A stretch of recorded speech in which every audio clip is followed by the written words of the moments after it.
안녕하세요. 아침의 강장 손지민입니다. 2월에 발표될 2023년 우리나라 합계 출산율이 0.6명대로 떨어질 것이란 예상이 나오고 있습니다. 이대로 간다면 인구 감소 속도가 가장 빠른 곳이 경북이라는 보고서도 나왔는데요. 경상북도는 초저출생고의 전쟁을 선포하고 끝장 토론을 열고 전 직원이 참여해 260여 개의 아이디어를 냈다고 합니다.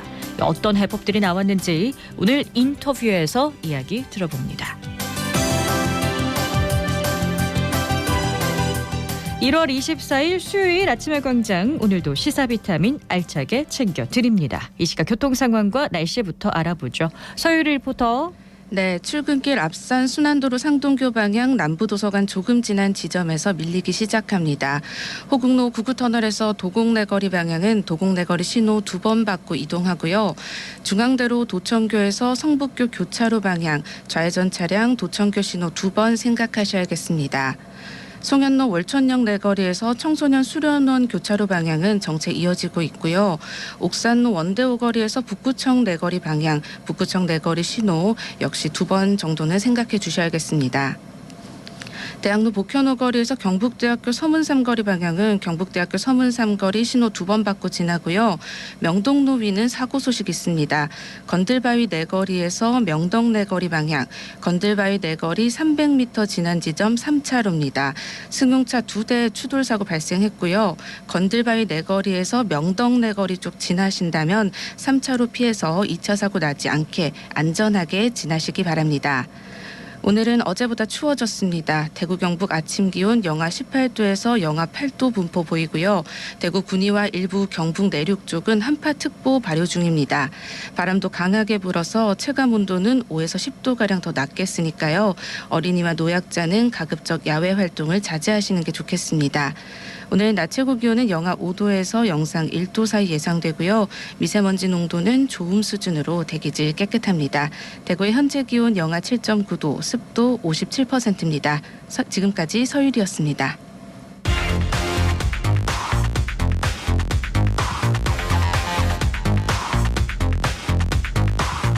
빠르고 정확하게, 명쾌하고 날카롭게 대구 경북의 오늘을 보는 KBS 대구 아침의 광장과 함께하고 계십니다. 대구 경북의 조간 브리핑으로 이어갑니다. 오늘 아침 뉴스 중앙일보 백경석 기자 나오셨습니다. 안녕하세요. 네, 안녕하세요. 네, 첫 소식 볼까요? 네, 지난해 2월 대구가 전국 특광역시 중에선 처음으로 대형마트 휴무일을 평일로 바꿨는데요. 네. 이제는 대형마트 평일 휴무가 전국으로 확산할 방침입니다. 국무조정실이 대형마트 의무 휴업일을 공휴일로 설정한 기존 규제를 폐기하고 평일 휴업을 허용하는 방안을 추진하겠다고 밝힌 건데요. 정부는 또 대형마트 영업 제한 시간인 자정부터 오전 10시까지 온라인 배송을 허용하기로 했습니다. 새벽 배송 혜택을 누리지 못한 지방 소비자의 기대감이 커지는 부분인데요. 마트 업계도 쿠팡 등 이커머스 업체와 제대로 붙을 수 있겠다는 반응입니다. 지난 1년간 대구에서 대형마트 휴무일이 평일로 바뀌면서 어떤 변화가 있었나요? 네, 대구시가 6개월간 휴가를 분석한 결과에 따르면 일요일에 쉬던 대형마트가 월요일에 쉬자 지역 슈퍼마켓, 음식점 등 주요 소매업 매출이 전년 동기 대비 20% 정도 오른 것으로 나타났습니다. 대형마트가 열면 소매업 매출이 떨어질 거라고 예상했던 결과와 반대로 소비자들이 나오고 골목시장도 붐빈다는 겁니다. 기저휴가를 최대한 배제하기 위해 다른 지역과도 비교했더니 마트가 일요일에 쉬는 부산, 경북, 경남 등 인근 지자체보다도 소매업 매출 증가율이 높았습니다. 이런 효과가 알려지자 충북 청주시, 서울 서초구 등에서도 조례를 개정해 휴업일을 평일로 바꿔서 시행 중입니다. 네, 대구에서 처음 시행할 때는 마트 노조라든가 시장 상인들이 크게 반발했었는데 지금은 어떤가요? 네, 앞서 대구에선 마트 노조가 주말에 쉴 권리를 주장하며 대형마트 평일 휴무 전환 집행정지 신청을 냈는데 법원이 이를 기각했습니다. 최근 노조에서 수요일에 쉬는 청주 지역 마트 직원들을 대상으로 설문조사를 한 결과 96%가 워라밸이 불만족스럽다고 답했고요. 66%가 건강 상태가 나빠졌다고 답했습니다. 있습니다. 지역 상인들의 경우에는 대구시에서 지난 1년간 다양한 프로그램을 만들어서 도왔는데요. 이마트에서 방촌시장 밀키트, 와룡시장 캠핑 밀키트, 신매시장 김치 등을 팔기도 했고 또 휴무일 마트에는 가까운 전통시장을 이용하라는 안내문이 붙습니다. 이외에도 마트에서 상인회의 커피 등 물품이나 무료 주차를 지원하는 곳도 있습니다. 대구시는 앞으로도 지역 상인과 마트가 상생 발전할 수 있도록 노력하겠다는 방침입니다. 네, 대구시는 지자체 조례로 변경을 했는데 정부 차원에서는 법 개정이 필요하다고 하죠. 국회 논의가 어떻게 될지 지켜봐야겠습니다. 다음 소식은요. 네, 경북 9개 시군이 교육발전특구에 도전합니다. 교육발전특구는 지자체와 교육청, 대학, 기업, 공공기관 등이 협력해 지역 발전을 목표로 교육을 혁신하고 지역 인재 양성에서 정착 환경 조성까지 종합적으로 지원하는 정책입니다. 정부가 재정 지원과 규제 완화 등 다양한 특례를 제공하는 방식으로 운영되는데요. 공교육을 통해 지역을 살리자는 건데 오는 3월 초에 시범 지역이 발표됩니다. 어느 지역에서 어떤 방식으로 특구에 도전하나요? 네, 우선 다문화 학생 비율이 13%에 달하는 봉화구는 이중언어 교육을 집중적으로 펼칠 계획이라고 합니다. 안동과 예천은 인문교육을 특화하고 지역 바이오 산업을 연계한 상생 모델을 구상했습니다. 울진구는 원자력 수소 국가산단과 연계한 원전 수소 산업 인재 교육을 계획하고 있습니다. 또 울릉구는 포항의 한동대와 손을 잡고 글로벌 인재 양성에 나섭니다. 이외에도 포항, 구미, 상주, 칠곡 등에서 교육발전 특구에 도전합니다. 네, 지역 특성을 반영한 특구 전략을 세웠는데요. 좋은 결과 기대해 보겠습니다. 다음 소식 가볼까요? 네, 대구 북구 이슬람 사원 건설을 반대하는 주민들이 이 예정지 근처에 돼지머리를 놨다가 공사를 방해한 혐의로 송치가 됐었죠. 최근 검찰에서 무혐의 처분이 나왔습니다.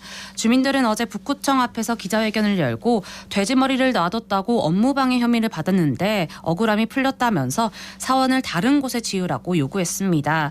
반면 일부 시민단체는 성명서를 내고 이슬람교에서 금기시하는 돼지를 사원 예정지 앞에 놔뒀는데도 이를 업무방해로 보지 않는 검찰의 인식이 현실과 동떨어져 있다면서 이슬람 혐오 행위가 벌어지지 않도록 관계당국의 적극적인 조치가 필요하다고 주장했습니다.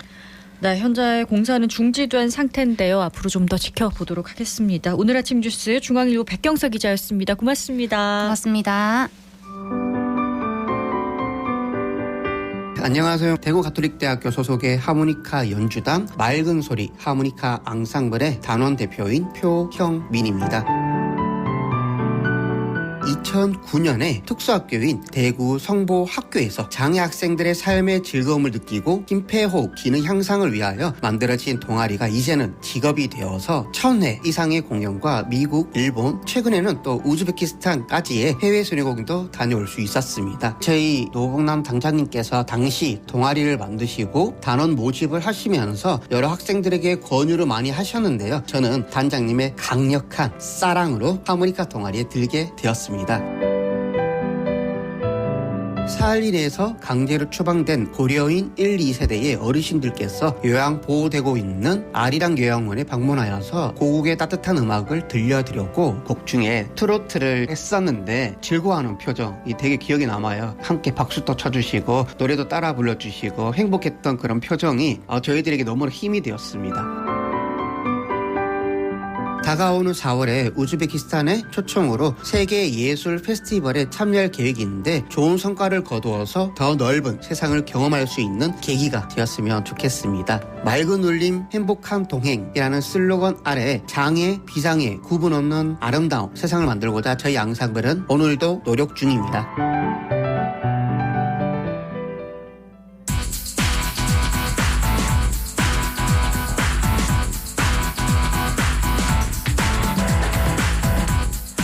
우리 사회 곳곳에서 활동하는 사람들의 다양한 삶의 모습과 그들이 전하고 싶은 이야기를 듣는 인터뷰입니다. 경상북도가 출산율을 책임지는 컨트롤 타워가 되겠다며 전 직원들이 참여해 정책 아이디어를 내놨습니다. 자세한 내용 경상북도 유정근 정책기획관 연결해서 들어봅니다. 안녕하세요. 예, 안녕하세요. 네, 현재 경상북도의 합계 출산율 어느 정도나 되는지 현황부터 좀 볼까요? 예, 우리 경상북도 합계 출산율은 작년 3분기 기준 0.81로 전년 동기 0.93에서 0.12포인트나 줄었습니다. 작년 10월까지 누적 통계가 최신 데이터인데요. 네. 경북은 8,693명이 태어났고 전년 같은 기간에 비해 10% 감소한 숫자입니다. 더 많이 심각한 감소했네요. 문제는 작년 3분기 기준으로 전국 모든 지자체의 합계 출산율이 1.0 아래로 떨어졌다는 점입니다. 굉장히 이제 심각하다고 볼 수밖에 없는데요. 출산율을 높이는 현실적인 정책 발굴을 위해서 전 직원이 참여하는 아이디어 발굴 끝장 토론이라는 아주 새로운 시도를 하셨습니다. 어떻게 진행하셨는지 좀 들어보고 싶어요. 예. 사실 끝장 토론회는 네. 내년 초에 실시하는 업무 보고의 한 형태로 추진되었는데요. 이대로 가면 나라가 망할 수도 있다는 이철우 도지사의 절박한 위기감에서 출발했습니다. 정부에서 2005년 저출산 고령사회위원회가 출범했고 20년 가까이 300조 원이 넘는 예산을 투입했지만 실패했던 일입니다. 네.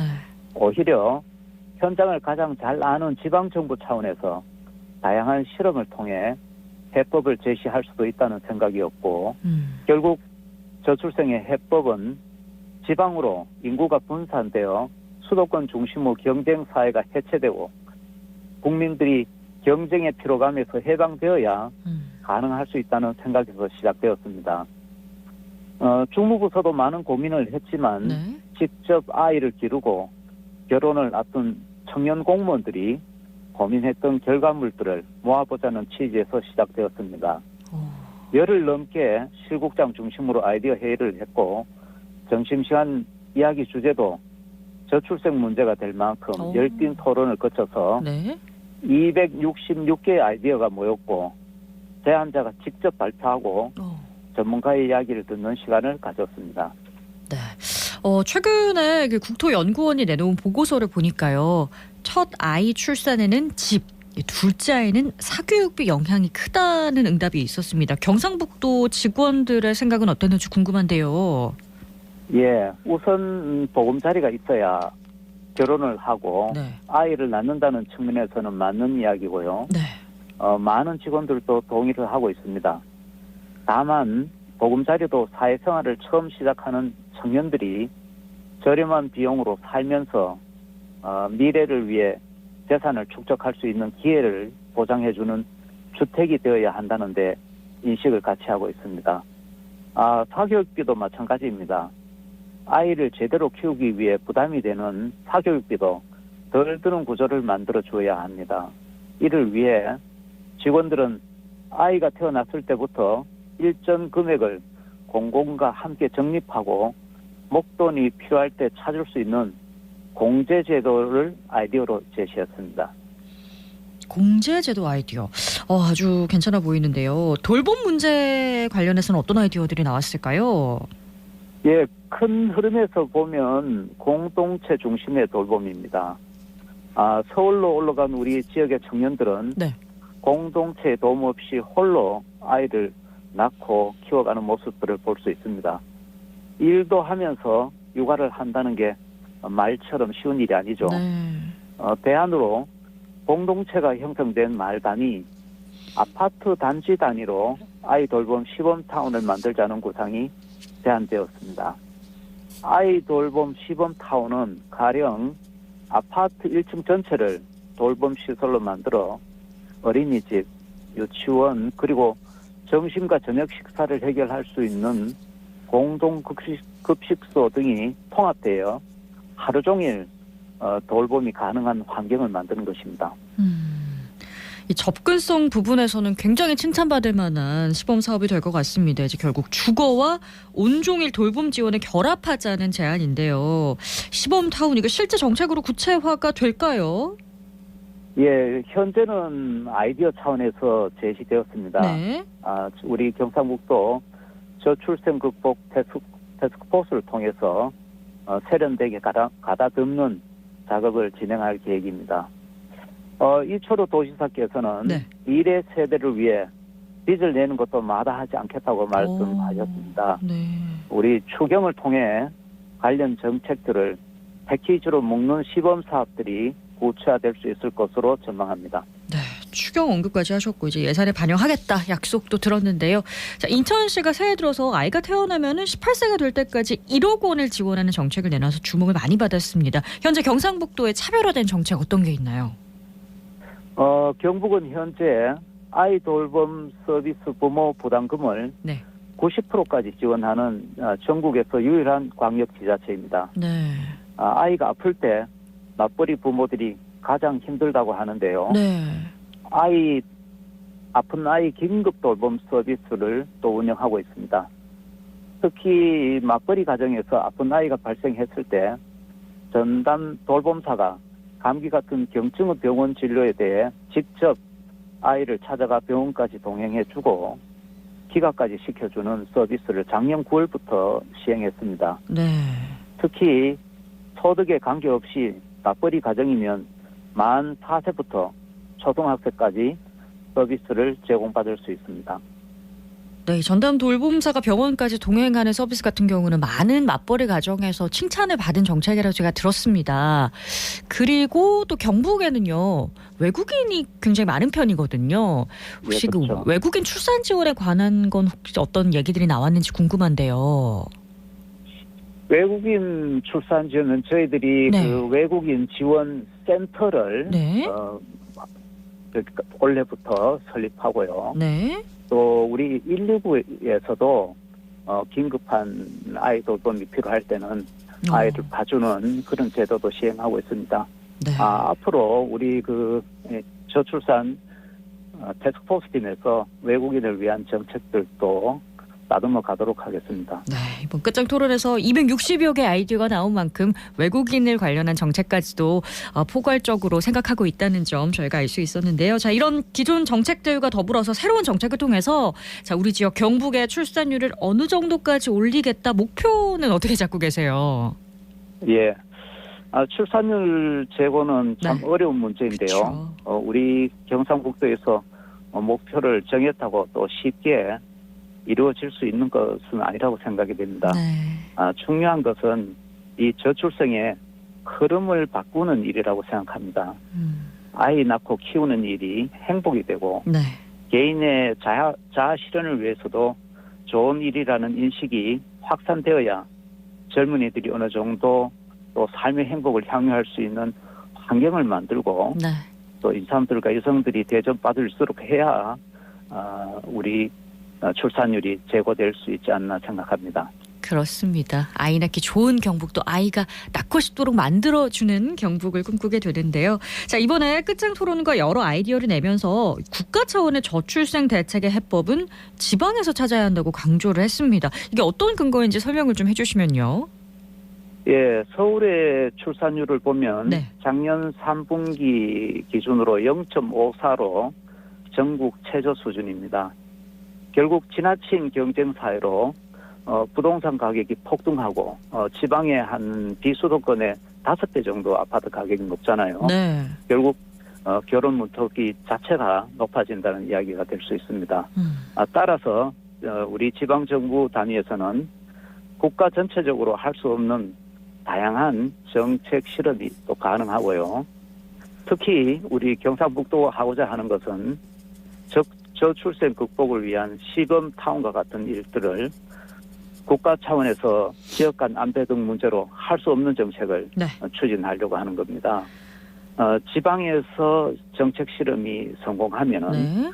국가 정책과 되어 확산될 수 있을 것으로 판단됩니다. 이 수도권 비대화라는 것이 저출생 기조와 맞물려 있다는 거 우리 모두가 좀 깨달아야 될 것 같습니다. 근데 이 지방 중심으로 정책을 전환하기 위해서는 결국 예산이 따라와줘야 하잖아요. 가능할까요? 예, 예산 참 어려운 문제입니다. 네. 우리 지방도 또 예산이 항상 부족한 상태고요. 더군다나 국가가 대부분의 예산 권한을 가지고 있습니다. 그렇죠. 대규모 새로운 재원을 마련하는 정책들이 필요하다고 생각됩니다.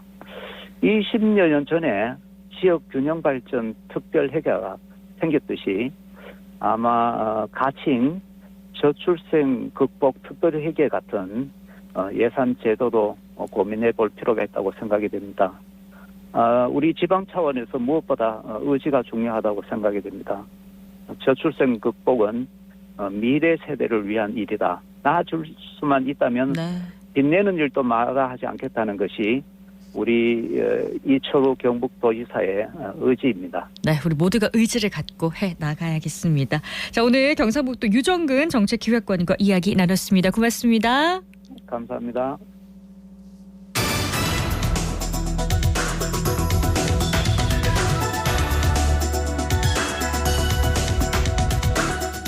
지방 의원들의 의정 활동을 모니터하고 바람직한 의정상을 그려보는 대구 의정참여센터의 활동 살펴보는 시간입니다. 백경록 운영위원 연결합니다. 안녕하세요. 네, 안녕하십니까. 네, 위원님 오늘 첫 소식 볼까요? 2024년 첫 임시회가 24일부터 열립니다. 한 건으로 상정된 조례안 먼저 살펴보겠습니다. 김지만 의원이 대구광역시 지역상권 상생 및 활성화에 관한 조례안을 대표 발의했는데요.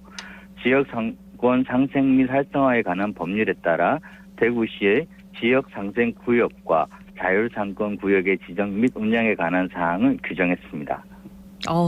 이 지역 상권 상생 및 활성화 법률의 내용부터 좀 살펴보겠습니다.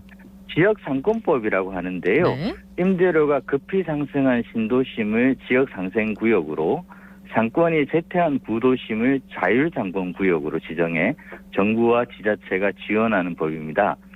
상인, 임대인, 토지 소유주가 각각 3분의 2 이상 동의하고 공청회와 지역상권위원회 심의를 거쳐 해당 구역으로 지정되면 임대료 인상이 제한되고 지방세 감면과 시설비 융자 등의 혜택을 받을 수 있습니다.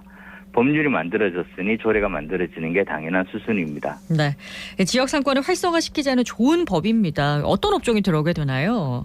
지역상생구역으로 지정되면 신규 입점 업종이 제한됩니다. 네. 유통산업발전법상 대규모, 준대규모 점포, 중소기업 규모를 초과하는 가맹본부, 체인본부의 직영점, 유흥주점, 단란주점 등이 입점할 수 없게 됩니다.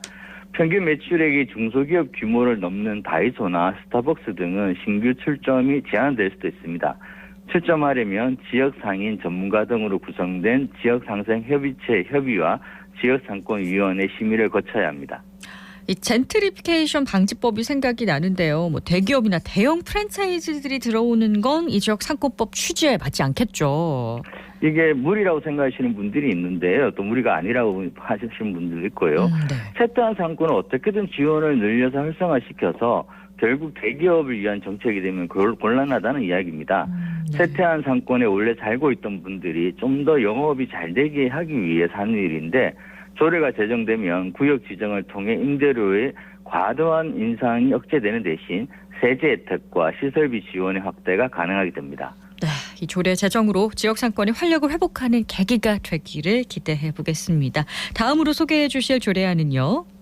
이민환 의원이 대구광역시 금고의 지정 및 운영에 관한 조례안을, 육정미 의원이 대구광역시 교육청 금고의 지정 및 운영 조례안을 각각 대표 발의했습니다. 지방회계법과 시행령에 따라 대구광역시 금고 지정과 운영에 관한 사항을 종전 규칙에서 조례로 상향 입법했습니다. 또 금고 선정을 위한 평가 항목과 절차를 합리적으로 개선해서 대구시 재정의 효율성을 높이고 안정적 관리를 도모하려는 것입니다. 네, 규칙을 조례로 만드니까 상당히 진일보한 것 같은데요. 그렇습니다. 대구시나 교육청 금고에 대한 문제 제기는 계속 있어 왔던 문제입니다. 네. 작년 행정사무감사에서 박우근 의원은 특정 금융기관이 49년간 시금고를 독점해온 문제점을 지적하고 경쟁이 가능하도록 선정 절차와 평가 항목의 합리적 개선을 강하게 요구하셨습니다. 당시 인천시 사례를 들면서 협력 사업비가 900억 원 가까이 차이가 나는 점을 지적했는데요. 이는 경쟁과 독점의 차이라는 근거로 제시했습니다. 대구시는 향토은행을 지정하는 이유가 협력 사업비 이외에도 여러 가지 지원이 있기 때문이라고 답변해 왔는데요. 네. 이 조례를 제정하고 제대로 운영한다면 좀 더 투명한 금고 선정이 가능해질 것으로 같습니다. 네, 합리적인 경쟁과 선정이 이루어져야 될 텐데 시 금고 지정 및 운영에 대한 조례는 어떤 내용을 담고 있나요? 시장은 금고 지정과 관련해서 심의평가하기 위해 대구광역시 금고지정심의위원회를 구성하고 운영해야 되고요. 네. 평가 기준에 금융기관의 대내외적 신용도와 재무구조의 안정성, 시에 대한 대출과 예금 금리, 지역 주민 이용 편의성, 금고 업무 관리 능력, 지역사회 기여와 대구시와의 협력 등을 구체화했습니다. 또한 시장은 금고 약정에 따른 협력 사업비를 금고가 전액 현금으로 출연하도록 하고 협력 사업비 총액을 금고 업무 약정 개시 후 30일 이내 대구시 공고와 누리지에 공개하도록 했습니다. 교육청 금고 지정도 마찬가지 내용입니다. 네, 마지막으로 또 어떤 소식이 있을까요? 대구시의회 홈페이지에 들어가시면 현재 국민권익위원회 주관 2023년도 지방의회 종합 청렴도 평가 결과가 공지되어 있습니다. 대구시의회는 청렴 체감도 상등급, 청렴 노력도 3등급으로 종합 청렴도 역시 3등급입니다. 2023년 92개 지방의회 종합 청렴도가 68.5점인데요. 행정기관이나 공직유관단체의 종합청렴도 80.5점에 비해 현격히 낮은 점수입니다. 순위를 보면 경상북도의회가 단독으로 1등급을 받았고 경상남도, 울산광역시, 전라남도, 충청남도 의회가 2등급을 받았습니다. 대구시의회가 경상북도의회보다 2단계나 낮은데요. 네. 이런 상황에서 대구시와 교육청에 대한 행정사무감사를 하고 개선책을 요구하면 공무원들이 어떻게 생각할지 참 난감한 상황이 아닐까 생각합니다. 네, 오늘은 지역상권법 그리고 대구시 금고 지정 또 청렴도 평가 결과까지 이야기 나눠봤습니다. NGO 파일 대구 의정참여센터 백경록 운영위원회였습니다. 고맙습니다. 네, 감사합니다. 네, 대구와 경북 지역 오늘도 매서운 추위가 이어집니다. 대구 포항 낮 기온이 1도, 고령 2도, 안동 영하 2도에 머물고요. 강한 바람에 체감 온도는 더 내려갑니다. 포항 경주에는 강풍주의보까지 내려져 있으니까요. 한랭 질환 주의하시고 화재 예방에도 신경 써주시기 바랍니다. 1월 24일 아침에 광장이 준비한 소식은 여기까지입니다. 오늘도 고맙습니다.